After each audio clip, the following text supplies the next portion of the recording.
Okay, so I'm going to show you how to do a Dutch braid for beginners. Okay, so we're not going to do super tight, it's just going to be a really nice Dutch braid, really simple. You're going to start off by taking a triangular section of hair, just brushing it through with your fingers or a comb, and then I'm going to push 2 fingers through like that, and that's our 3 sections. You're then going to come in with your fingers, holding on like this. So the right hand side I've got between these 2 fingers, the middle I've got between these, and the left again is between these 2 fingers, and this is going to be your hold all the way through this braid. So practice this bit first to make sure the strands are through the right fingers. So we're going to start off on this right hand side. We're going to come under the middle one with this pincer, so thumb and finger underneath the middle to grab that other side. And that's it.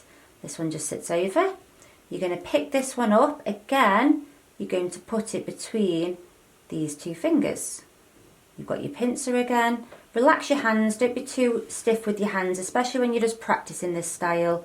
You're going to go underneath the middle one to grab the far one. So look, finger goes through, thumb goes through to grab.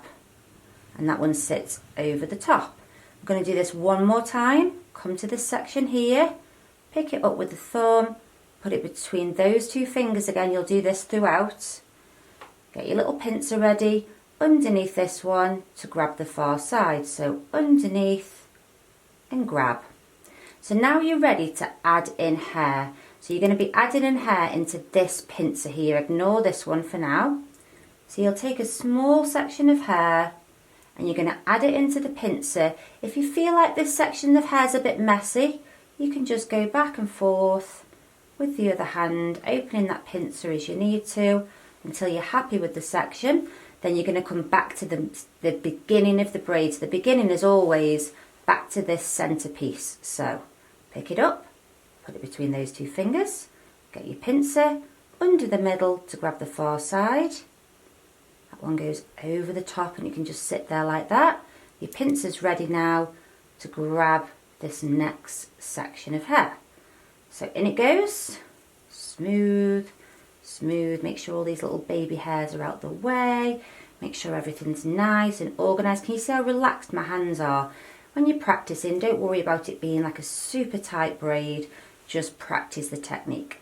So back to the beginning, picking up that top section again. In between those 2 fingers, finger and a thumb, little pincer goes through to grab the far side. Just making sure, again, that all the little bits are where they're supposed to be before you add another section of hair into this again, like so. So when you're practicing this style, if I were you, I'd kind of practice it with nice big chunks of hair. Don't worry about it being, you know, like a sort of real tight braid or anything. And you can just kind of tease out these sections as you go if you're looking for a more relaxed braid. So I'm just pulling that one, back to the beginning. This one's sitting over, taking that slice of hair. So slice of hair comes across.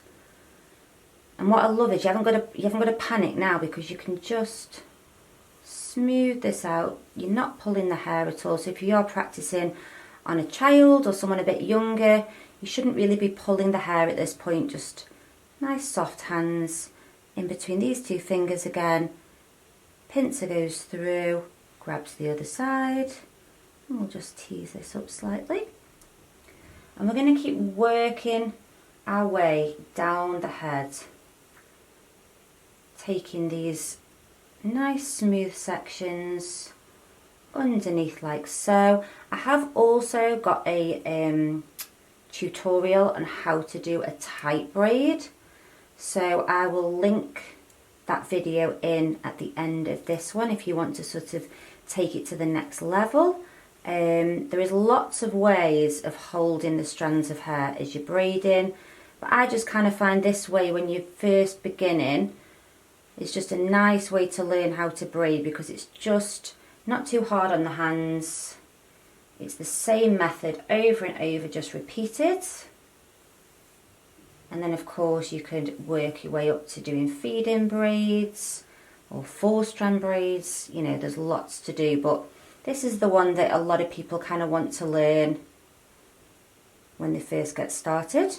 So if you want to speed up this process, add bigger sections. But if you've got the time, you can go smaller with your sections than what I'm doing. It's completely up to you. And you could also choose not to pull this braid out, but also you could go way, way, way bigger than I'm doing. You can pull out at the end if you want to, but I always find it's better if you kind of make a start as you braid, and otherwise it can look a little bit messy if you do all the pulling out at the end.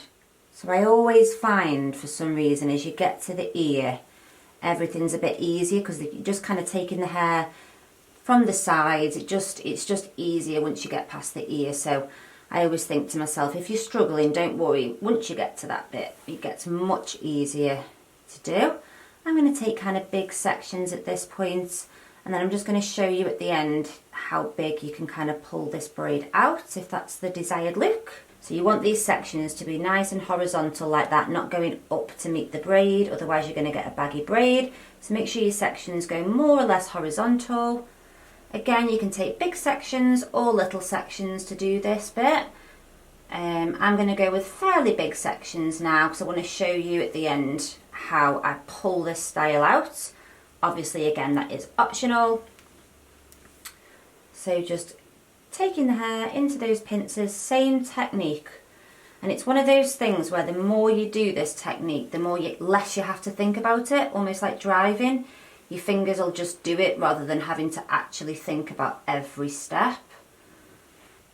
So we're just coming to the nape of the neck now. So you've got to make sure that you're not braiding away from the head. So make sure your fingers stay to the head, don't come away, because that's when once you release the braid it'll go all baggy at the bottom, which is not the look that you're going for. So last section on this side's just going in. So again, I'm just making sure, can you see how close my fingers are there? Last one in. Just going to do a little bit of teasing before I braid all the way down. And then I'm just going to change my hands over now. You can just keep that pincer method if you want to, but I've just kind of changed my hands to just do this last bit of the braid. So just all the way to the bottom until you're happy. Pop a little elastic in.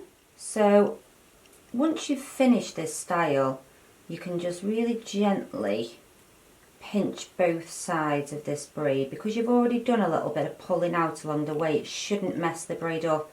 Try not to like pull at it like that though, because then you're going to create frizz. So it's almost like a tease, release, tease, release. You can very easily make this look quite kind of fly away. So just make sure you pull in and then releasing like that. But as you can see, the braid still stays quite tight, but you actually can pull this braid so it looks nice and chunky. So that is the finished look. It's not super loose, but it's not a really tight braid, but I think it's a really good one to learn, and it's good to just get your fingers used to that technique before you start trying to master something that's, you know, really, really tight. But it will last the day. It's quite a firm braid. It's not going to go anywhere. So yeah, let me know in the comments what you guys think.